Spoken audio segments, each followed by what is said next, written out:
It continues to baffle the government that this is the same United Workers' Party which did all kinds of things when they were in government to ensure that the COVID-19 Act was passed.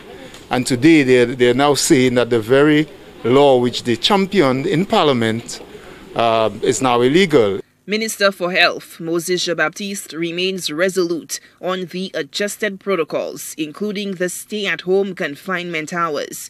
The opposition, United Workers' Party, has raised objection with the imposition of the measures in the absence of a state of emergency.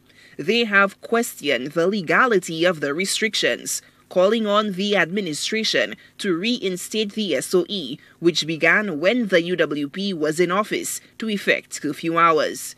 The opposition is accusing the SLP administration of overstepping its legal authority. But the incumbent argues the UWP has gotten it all wrong when it comes to the law, expressing incredulity over what it deems as the lack of understanding of law it enacted while in government.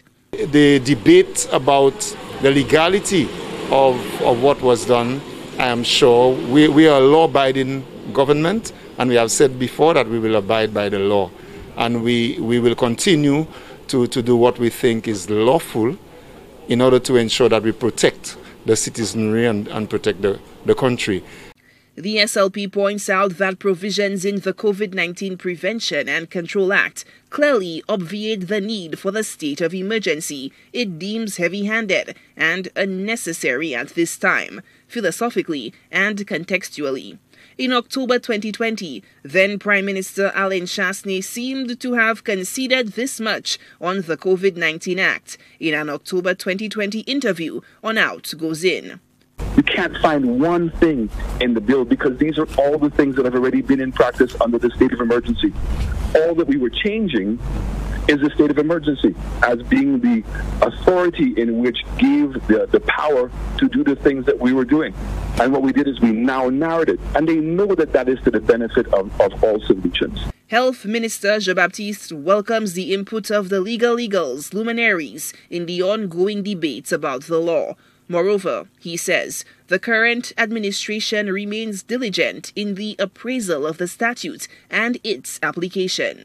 Clearly, we have said that we are going to look at the COVID-19 Act in the near future to see what amendments can be made to it. The debate continued into Monday night on primetime television. Straight-up host Claudius Francis, who is also the House Speaker, and his guest, Senior Counsel Anthony Astafan, pointing to consensus among the legal fraternity in CARICOM on the legality of adjusted protocols across jurisdictions. There's nothing in the local legislation, which is the Act of Parliament, which prevents the minister or the Board of Health or whoever it is in different authorities in different jurisdictions to pass regulations to do precisely what these regulations are doing, confine people to their homes during the weekend and any other stuff.